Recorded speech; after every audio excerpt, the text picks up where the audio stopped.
السلام علیکم ناظرین، ایک نئے نشست کے ساتھ افتخار شرازی کا سلام قبول کیجیے۔ آج اگرچہ پاکستان میں پولیٹیکل فرنٹس پہ کچھ اہم ڈیولپمنٹس ہوئی، آپ کو معلوم ہے کہ حکومت وقت سپریم کورٹ کے ججز کی تعداد 17 سے بڑھا کے 25 کرنا چاہ رہی ہے۔ اس کے پیچھے عزائم کے وہ الگ کہانی ہے، لیکن اس حوالے سے آج پارلیمان کی قائمہ کمیٹیز نے اس بل کی اپروول دے دی ہے، اور اس کے بعد آپ کو معلوم ہے کہ سادہ اکثریت درکار ہے، کیونکہ ایکٹ میں تبدیلی کرنی ہے، 2 اکثریت نہیں چاہیے، تو بڑی آسانی سے یہ ہو جائے گا، اور پھر حکومت وقت اپنے من پسند ججز کو سپریم کورٹ میں لانے میں کامیاب ہوگی۔ اس دوران انسداد دہشت گردی ایکٹ 1997 میں بھی ترمیم کا بل جو ہے وہ ٹیبل کیا گیا ہے قومی اسمبلی میں، جس میں اب دہشت گردی کے مقدمے میں گرفتار کسی بھی شخص کو 6 ماہ تک، 3 ماہ کے بجائے اب 6 ماہ تک حراست میں رکھا جائے گا۔ اب اس کے پیچھے بھی جو عزائم ہے وہ کسی اور نشست میں بیان کروں گا، لیکن آج ہم ذکر کرتے ہیں چین کا۔ پاکستان کا اب وہ واحد ملک جو دیرینہ دوست بھی ہے، مددگار بھی ہے، لیکن اب یہ آخری دیرینہ دوست بھی ہم سے ناراض ہے، اور پچھلے دنوں اس ملک کے سفیر نے اسلام آباد میں کھلے عام اس ناراضگی کا اظہار کیا ہے۔ اس کے پیچھے کیا وجوہات ہیں؟ انہیں پھر بلایا گیا دفتر خارجہ میں، ڈیمارچ کیا گیا، احتجاج کیا گیا، لیکن یہ جو خفقی کی کہانی ہے، اس میں کون کتنا ذمہ دار ہے، تھوڑا اس کو بھی آج انالائز کرتے ہیں۔ ناظرین، جیسے میں نے آپ کو بتایا کہ پاکستان کی 75 برس کی ہم تاریخ دیکھیں تو دیکھا گیا ہے کہ دنیا بھر میں ہم نے دوست زیادہ بنائے۔ ہم کہہ سکتے ہیں کہ افغان وار سے پہلے 79 80 سے پہلے، اور ظاہر سی بات ہے ہم تو اپنے جو مشرقی بارڈر پہ ہندوستان جیسا دشمن ملک تھا، اس کے ساتھ بھی کئی پانی کے معاہدوں سے لے کے کئی اور معاہدے بھی کیے، اور یہاں تک کہ جب 90s کے اندر نواز شریف صاحب لے کے آئے واجپئی صاحب کو، گویا کہ بھارتی جنتا پارٹی کے بی جے پی کے جو رہنما تھے، وزیر اعظم تھے، کہ مینار پاکستان پہ کھڑے ہو کے پاکستان کی حقیقت کو تسلیم کرنا، اور پھر چیزیں آگے بڑھ رہی تھی، لیکن اس کے بعد کارگل ہوا تو آپ کو معلوم ہے کہ چیزیں سب کچھ تتر بتر ہو گئی۔ لیکن ہم نے دیکھا ہے کہ اس عرصے تک ہم کہہ سکتے ہیں کہ ہم نے دوست ہی بنایا زیادہ تر، اور دیکھا گیا کہ بھئی چین جیسا ملک کہ جس کے ساتھ ہمارے ایک بڑے تاریخی تعلقات ہیں جو دہائیوں پہ محیط ہیں، اسی طرح ایران وہ پہلا ملک تھا کہ جس نے 1947 میں پاکستان کے وجود کو تسلیم کیا جب پاکستان کا قیام ہوا۔ اس دوران ہمارے گلف کنٹریز، جہاں پہ ظاہر سی بات ہے پاکستان کے لیے ایک بڑی اسپیشل اسپیس تھی، اور افرادی قوت سے لے کے دیگر معاملوں میں، دفاع کے معاملے میں، ہر حوالے سے اشتراک یہیں سے ہوتا تھا۔ افغانستان ہم سمجھتے تھے کہ یہ پاکستان کا ایک 5واں پروونس اس کو ہم کہتے تھے، کہ ایک صوبہ ہے بیچ میں، جو بیورل لائن تھی وہ ایک ایسی تھی کہ جس کی ڈیمارکیشن بھی نہیں تھی، اور ہم سمجھتے تھے کہ کوئی فرق نہیں ہے دونوں ملکوں میں، اور آنا جانا بھی اتنا فریلی تھا۔ لیکن اس عرصے کے دوران ہم کہہ سکتے ہیں کہ افغان وار اور اس کے بعد جو ہماری خارجہ پالیسی اور دوستوں اور ممالک کے ساتھ جو تعلقات ہیں، ایون کہ میں ترکی کی بات ذکر کرنا بھول گیا کہ ترکی کے ساتھ بھی ہمارے بڑے بیفور پارٹیشن خلافت مومنٹ سے بڑا ایک سب کانٹیننٹ کے مسلمانوں کو، اور اس کے بعد پاکستان کی کہ مسلم کنٹری تھا، تو ایک اسپیشل ریلیشنز ہیں ان کے ساتھ بھی۔ لیکن اب صورتحال کیا ہے، گراؤنڈ ریالٹیز کیا ہیں، وہ آپ کے سامنے رکھنی ہے کہ اس وقت اگر دیکھا جائے تو ہندوستان تو مطلب ہے کہ اب بجائے یہ کہ چیزیں دوستی کی طرف جاتی ہیں اور ایشو ریزولوشن کی طرف جاتی ہیں، اس وقت ہمارا بیانیہ یہ ہے کہ ہندوستان 3 جنگیں تو لڑنا اپنی جگہ پہ ایک الگ ہو گیا، لیکن وہ ملک اب بلوچستان کے اندر اور سابق فاٹا کے اندر جو پراکسیز چل رہی ہیں، ہمارا کہنا یہ ہے کہ اب افغانستان میں بیٹھ کے وہ ہمارے خلاف پراکسی چلا رہا ہے، ہمارے لوگوں کو فنڈنگ کر کے ہمارے خلاف استعمال کر رہا ہے۔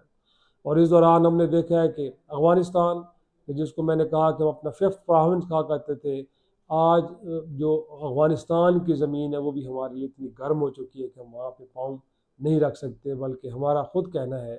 کہ وہاں سے دہشت گرد آتے ہیں، اور پاکستان کے اندر نہ صرف ہمیں بلکہ ہمارے جو دوست ممالک کے شہری ہیں، بالخصوص چین کے شہریوں کو قتل کرنے کے منصوبے کابل میں اور قندھار میں اور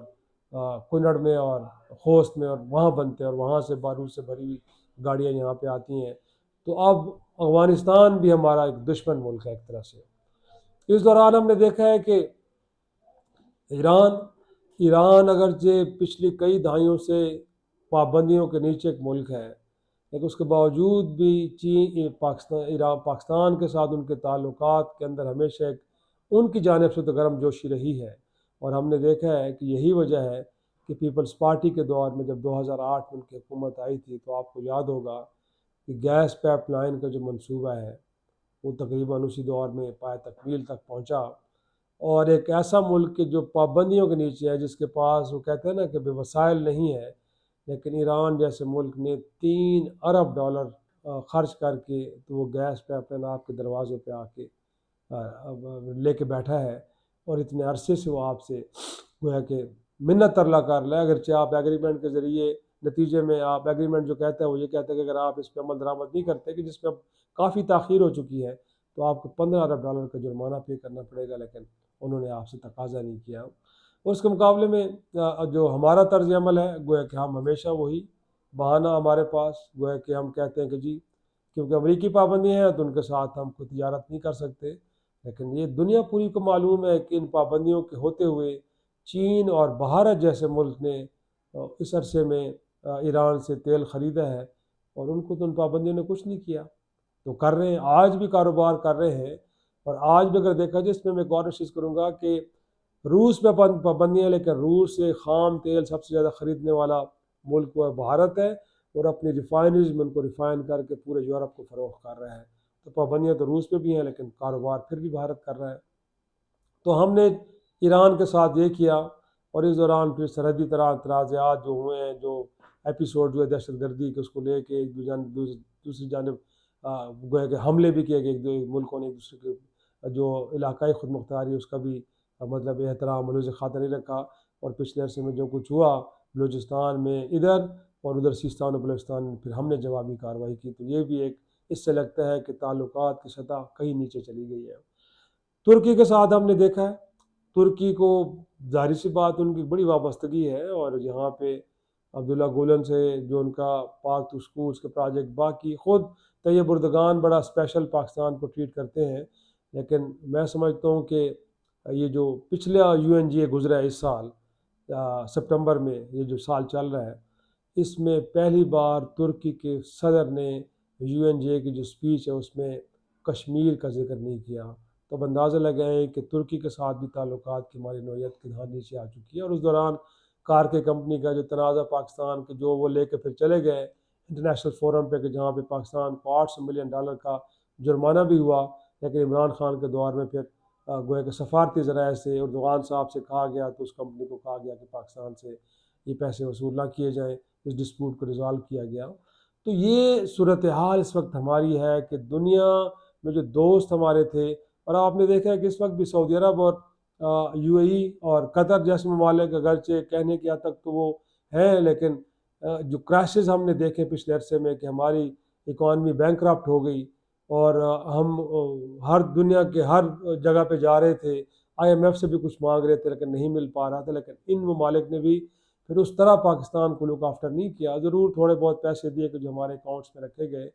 لیکن ہمیں کوئی بیل آؤٹ پیکج جہاں سے نہیں مل پایا، کیونکہ جو تعلقات کی نوعیت تو بدل چکی ہے۔ اب دوست ممالک بھی ہمیں اس قدر کی نگاہ سے نہیں دیکھتے، اور ظاہر سی بات ہے اس کو لے کے ہمیں خود اپنے آپ کو گویا کہ ہمارے اپنے کنڈکٹ کے اوپر ہمیں سوال اٹھانے چاہیے، اس پہ غور و فکر کرنا چاہیے۔ اب چین جیسا ملک کہ جس نے گوادر بندرگاہ، گوادر ایئرپورٹ، اس کے بعد پاکستان کے اندر سی پیک کے منصوبے، اس کے بعد انرجی کے اتنے بڑے منصوبے، اربوں ڈالر کی انویسٹمنٹ، اب وہ ملک بار بار ہمیں کہہ رہے کہ جو سیکیورٹی کے مسائل ہیں ان کو حل کیا جائے، اور جو میری اطلاعات ہے کہ آخر پہ یہ کہا گیا کہ یہ جو آپ کہتے ہیں کہ جی لوگ دہشت گرد افغانستان سے آتے ہیں اور چینی شہریوں کو آ کے یہاں پہ قتل کرتے ہیں، تو پھر بہتر ہے کہ چین اور پاکستان مل کے ان کے خلاف کوئی کارروائی کرتا ہے، تو آپ اس بات پہ بھی راضی نہیں ہو رہے، تو الٹیمیٹلی ان کو کسی ایک تقریب کے اندر چین کے سفیر کو آپ کے deputy prime minister Ishaq Dar کی موجودگی میں یہ کہنا پڑا کہ وی آر ریڈی، کہ ہم جوائنٹ ایکشن لینے کے لیے تیار ہیں۔ تو ایک دوست ملک کے جس نے مشکل میں آپ کو بیل آؤٹ کیا، جو اس وقت بھی سب سے بڑا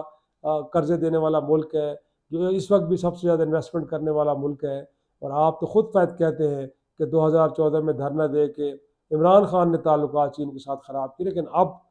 تو عمران خان نہیں ہے، آپ تو آپ خود ہیں۔ 16 ماہ کی آپ کی پی ڈی ایم کی سرکار اب آپ کی سرکار ہے، لیکن یہاں کھڑے ہو کے چین کے سفیر آپ سے گلہ کر رہے ہیں کہ ہمارے شہریوں کو تحفظ نہیں دیا جا رہا، اور ہم خود دینا چاہتے تو بھی آپ ان کو راضی اور ان کو الاؤ نہیں کر رہے۔ تو میرا خیال میں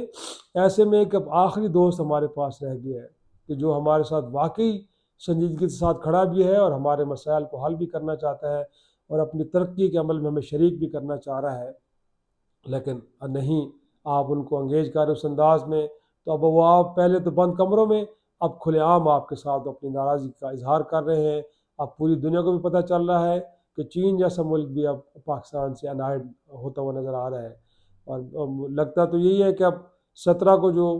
ہمارے صدر پاکستان کا دورہ تھا بیجنگ کا، اب وہ تاخیر کا شکار ہو گیا ہے، اگرچہ اس کی ظاہری وجوہات تو یہ بتائی جا رہی ہیں، یہ لگ رہی ہیں کہ آصف زرداری صاحب پچھلے دنوں جو دبئی گئے اور وہاں پہ جہاز سے اترتے ہوئے سیڑھیوں پہ ان کا پاؤں پھسلا ہے اور ان کو فریکچر ہو گیا ہے اور 4 ہفتے کا ان کو ریسٹ دیا گیا ہے، لیکن لگ یہ رہا ہے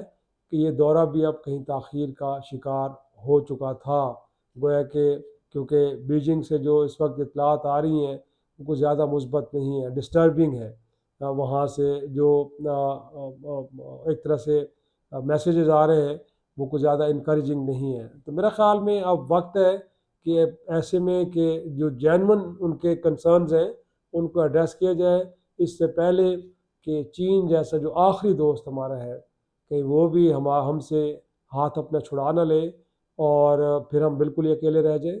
تو اس وقت حالات تو اور وقت کی جو نزاکت ہے وہ یہی تقاضا کر رہی ہے کہ کم از کم آپ اس دوست کے ساتھ مخلص ہوں اور ان کی باتوں کو سنیں،